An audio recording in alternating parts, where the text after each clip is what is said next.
नमस्कार, आप सभी का स्वागत है आवाज इंडिया टीवी पर। मैं हूं प्रतीक्षा और आइए एक नजर डालते हैं देश दुनिया की 20 बड़ी खबरों पर। प्रधानमंत्री नरेंद्र मोदी तमिलनाडु के दौरे पर है। उन्होंने त्रिची में रोड शो किया। इसके बाद पीएम मोदी ने अरियालूर में गंगईकोंडा चोलपुरम में आदि तिरुवथिरई उत्सव के समापन समारोह में हिस्सा लिया।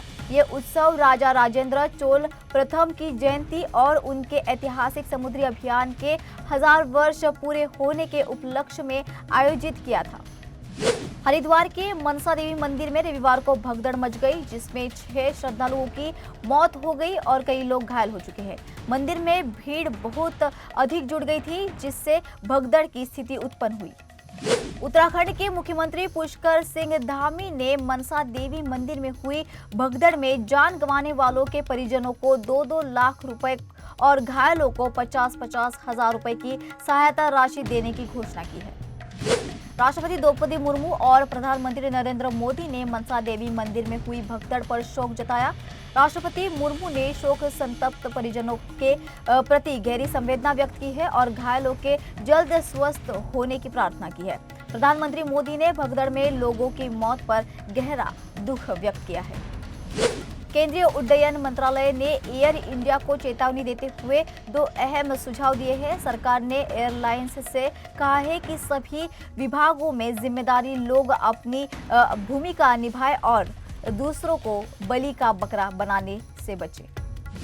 राजस्थान के झालावाड़ में सरकारी स्कूल की छत गिरने की घटना के बाद शिक्षा विभाग ने कोटा सहित अन्य जिलों में सरकारी स्कूलों भवनों का निरीक्षण शुरू कर दिया है।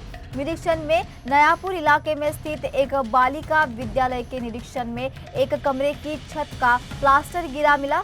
शिक्षा विभाग की टीम ने निरीक्षण कर स्कूलों की सुरक्षा का जायजा लिया। केंद्रीय शिक्षा मंत्रालय ने झालावाड़ स्कूल हादसे के बाद सभी राज्यों और केंद्र शासित प्रदेशों को सभी स्कूलों का सुरक्षा ऑडिट कराने का निर्देश दिया है।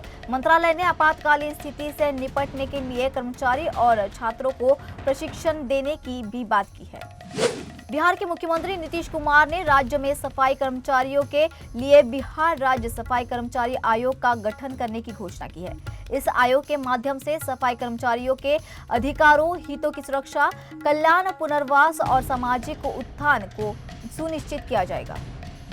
उत्तर प्रदेश के सभी 75 जिलों में रविवार को ARO परीक्षा एक साथ आयोजित की गई है, जो पहली बार एक पाली में कराई गई। परीक्षा सुबह 9:30 बजे से दोपहर 12:30 बजे तक चली और इसके लिए 2382 परीक्षा केंद्र बनाए गए थे। हर केंद्र में केंद्र व्यवस्थापक के अलावा 2 मजिस्ट्रेट तैनात किए गए थे। समाजवादी पार्टी विधायक मोहम्मद जियाउद्दीन रिजवी ने कहा है कि कांवड़ यात्रा में अनपढ़ और अंधविश्वास में फंसे लोग आ जाते हैं, न कि बड़े नेताओं या उद्योगपति के परिवार के लोग। उन्होंने सवाल किया है कि कोई IAS और PS की या बीजेपी के सांसद का बेटा कांवड़ यात्रा में क्यों नहीं जाता। अलीगढ़ में समाजवादी पार्टी के कार्यक्रम में मंच पर एक कुर्सी को लेकर विवाद हो गया, जिससे 2 गुटों के कार्यकर्ता आपस में भिड़ गए। राष्ट्रीय महासचिव सलीम इकबाल शेरवानी ने हस्तक्षेप कर मामले को शांत कराया। पूर्व दिल्ली के उस्मानपुर इलाके में एक 2 मंजिल मकान में अज्ञात कारणों से आग लग गई। घटना में एक महिला की दम घुटने से मृत्यु हो गई। दमकल की 4 गाड़ियों ने कड़ी मशक्कत के बाद आग पर काबू पाया। शुरुआती जांच में शॉर्ट सर्किट से आग लगने की आशंका जताई गई। महाराष्ट्र के लोनावला में 3 युवकों ने एक लड़की को जबरदस्ती कार में खींच उसके साथ गैंगरेप किया। आरोपियों ने बाद में युवती को सड़क के किनारे फेंक दिया और मौके से फरार हो गए। पुलिस ने एक आरोपी को गिरफ्तार किया है और अन्य की तलाश अब जारी है। अमेरिका के पूर्व राष्ट्रपति डोनाल्ड ट्रंप ने बराक ओबामा पर निशाना साधते हुए एक मीम शेयर किया। ओबामा को 1994 के OJ सिम्पसन पुलिस चेज की तर्ज पर एक कार में भागते हुए दिखाया गया।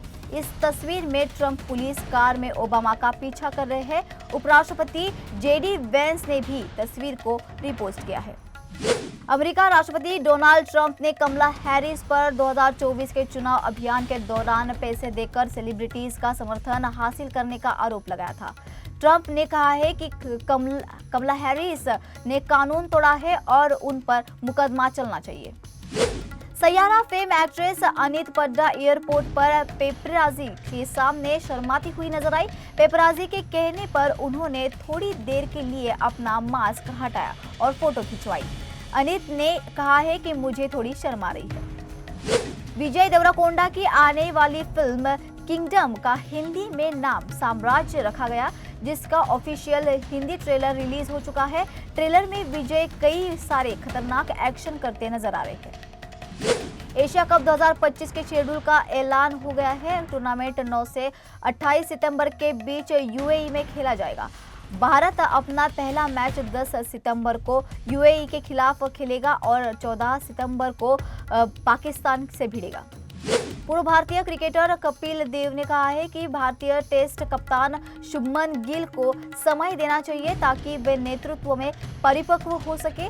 तो कपिल देव ने कहा है कि गिल अपनी गलतियों से सीख रहा है और समय के साथ कई सकारात्मक बातें भी होगी।